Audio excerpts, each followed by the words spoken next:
OK, bonjour à tous, soyez bénis dans le nom de Jésus. J'ai décidé de vous faire une petite vidéo aujourd'hui de témoignage pour vous encourager. J'étais avec mon ami Marc Sajot qui est ici. Puis Marc, s'il y en a qui connaissent un petit peu le programme, il est directeur de GEM, qui est Jeunesse en mission à Donham. Puis on se connaît depuis l'an dernier, alentour du mois d'août, je pense. Puis j'avais envie vraiment que Marc puisse partager des témoignages parce que Marc avait communiqué avec moi l'an dernier, puis on s'était rencontrés à Donham. Puis il avait vraiment à cœur de sortir évangéliser. Il avait déjà évangélisé dans le passé, mais autant que je sache, je pense que ça n'avait pas été toujours des bonnes expériences.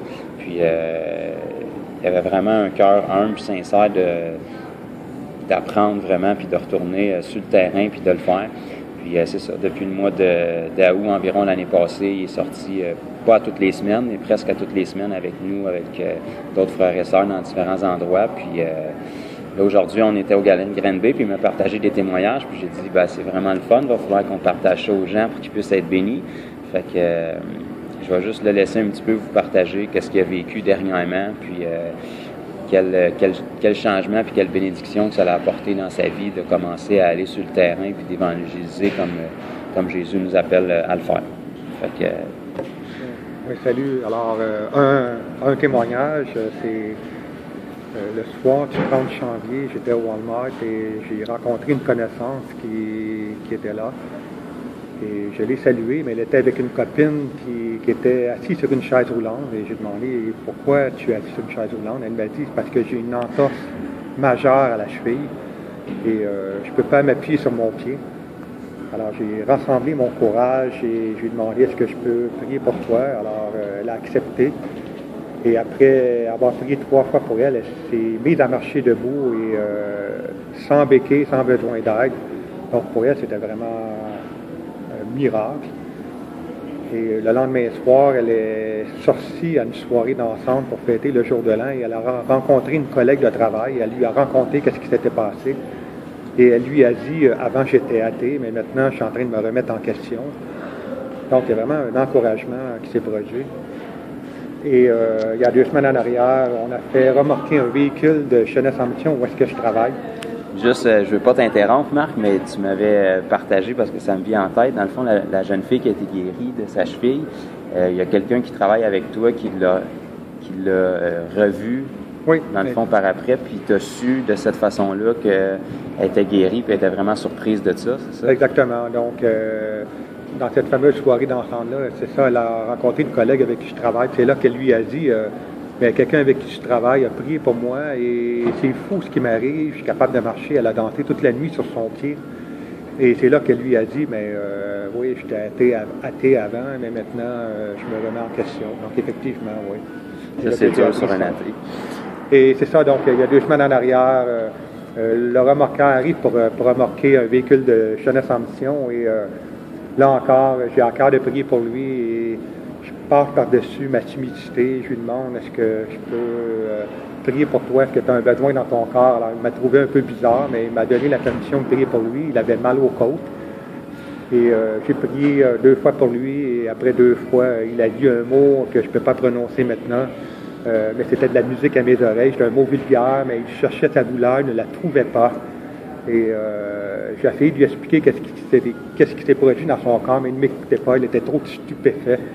Alors, j'ai juste libéré, j'ai invité à venir me voir chez moi s'il y avait des questions. Donc, je ne l'ai pas encore revu, mais peut-être qu'un jour, je vais le revoir. Alors, c'est des encouragements que je voulais te donner par ces témoignages. Puis, pour les gens qui écoutent peut-être et qui n'ont pas osé faire le pas jusqu'à maintenant, puis prier pour les gens, quel effet que ça fait sur nous quand on voit Dieu guérir le monde à travers nos mains comme ça? Bien, c'est sûr que c'est flyé. Sur le coup, tu flottes. Tu as l'impression de vivre un rêve, tes émotions sont dans un pic très haut. Il faut apprendre à gérer ça. Ben, c'est sûr que c'est vraiment extraordinaire. Il faut le vivre, l'expérimenter pour pouvoir l'expliquer. C'est clair que des fois, les gens ne sont pas forcément guéris. Alors, le pic, il vient par le bas, mais c'est de savoir vivre tout ça de façon équilibrée et de garder le cap que Dieu veut rencontrer les gens et les résultats lui appartiennent, mais nous, on va être disponibles. Et toujours être prêt à ce que Dieu nous utilise pour rencontrer les gens dans leur vie. Toi, pour l'avoir vécu, ça fait vraiment une différence d'être sur le terrain puis de le faire plutôt, disons, pratiquer de l'évangélisation avec des manifestations de puissance où est-ce qu'on prie pour les gens, pour les besoins, pour différents trucs? Bien, les gens sont plus ouverts. Si on rencontre les gens directement parler de Dieu, il y a une méfiance, une résistance qui est là, mais quand on prie pour les gens et les gens sont touchés dans leur corps, là, effectivement, leur attention est captivée et puis on peut librement, sans aucune gêne, parler de l'Évangile, partager notre foi. On sait qu'on est à l'écoute des gens, puis ça fait une différence. Amen. Puis toi, peut-être, ça fait environ, grosso modo, peut-être 5 mois, mais on a été plus ou moins un mois sans se voir, puis sans se voir, puis sans sortir ensemble parce que tu avais fait un voyage à l'extérieur. Mais depuis que tu as commencé, qu'est-ce que ça l'a apporté dans ta marche avec Dieu? Est-ce que c'est plus vivant? Est-ce que ta perspective, quand tu lis la parole, est différente sur certains points? Oui, je peux dire que je vois beaucoup plus alentour de moi les gens qui souffrent dans leur corps. Avant, je voyais plus ou moins. Maintenant, je vois des gens qui souffrent partout. Alors, je dois apprendre à gérer ça. Mais oui, je me sens plus audacieux pour aller vers les gens, leur demander si je peux prier pour eux. Et oui, effectivement, quand je lis la parole de Dieu, je suis plus attentif à comment les premiers disciples ont vécu la même chose. Et je suis plus réceptif à comment vivre cette dimension-là. Ça change la façon de voir l'évangélisation. T'aurais-tu un conseil à ceux qui n'ont pas osé le faire encore ou peut-être qui se questionnent encore là-dessus? Si c'était à recommencer, qu'est-ce que tu ferais, toi? Je le referais. C'est sûr que c'est pas toujours facile à gérer, surtout dans les périodes où il n'y a pas de résultats, mais c'est la persévérance qui porte du fruit. Et on voit que ça vaut le coup. On voit des gens plus ouverts et puis je vois pas comment je pourrais faire autrement dans l'évangélisation. Je ne voudrais pas retourner à la façon dont j'évangélisais avant, où il n'y avait pas de fruits, pas forcément la même attention des gens. Je ne voudrais pas refaire différemment. Peut-être pour ceux qui écoutent, même si c'est sûr que, évidemment, on ne voit pas toujours 100% de réussite parce qu'on doit progresser dans tout ça. Puis la seule façon de progresser, c'est de le faire. Mais malgré les fois où on ne voit pas puis que ça nous affecte, ça nous fait de quoi? Parce qu'on voudrait que le nom de Jésus soit glorifié tout le temps puis que tout le monde soit guéri. Mais pour l'avoir vécu, Marc, quand quelqu'un est guéri, est-ce que ça le vaut, toutes les choses qu'on a pu endurer pour cette personne-là qui est guérie? Ça vaut, c'est une belle récompense après tant de persévérance. Des fois, il n'y a pas de résultats, de voir enfin des résultats chez des personnes. Ça vaut le coup de persévérer, ça vaut le coup de payer le prix, ça vaut le coup de passer par-dessus notre orgueil, passer par-dessus notre timidité, d'oser. Et il faut le faire pour le savoir. Et comme je disais à Jonathan tantôt, c'est comme le hockey, si on ne tire jamais au but, on ne comptera jamais de but. Exact. Mais si on tire au but, des fois on tire à côté, des fois la rondelle n'est pas rentrée dans le but. Mais quand elle rentre dans le but, un joueur de hockey qui compte le but, il est content, il explose de joie. Ben, c'est la même chose en compris pour les gens. Des fois, on a l'impression qu'on passe à côté, mais quand la cible est atteinte, ben, ça vaut tous les sacrifices. Il y a force de tirer dans le but, mais on va se mettre à compter des buts plus souvent, puis voir de plus en plus de résultats. Puis toi, pour l'avoir vécu, Marc, est-ce qu'on prend une assurance plus qu'on le fait, plus qu'on voit des résultats? Ça nous aide-tu dans notre confiance? Oui, tout à fait. Oui, je pense que... Avec les résultats que tu as eus dernièrement, j'imagine que tu approchais les gens avec une plus grande confiance quand tu viens de voir. Oui, les gens avec une plus grande confiance, tout à fait. Et je prie pour voir plus loin. C'est une chose de voir des chevilles être restaurées, de voir des côtes mal en point être restaurées, mais la prière, c'est d'aller plus loin, de voir des aveugles, des sourds, des handicapés, des cancéreux être guéris.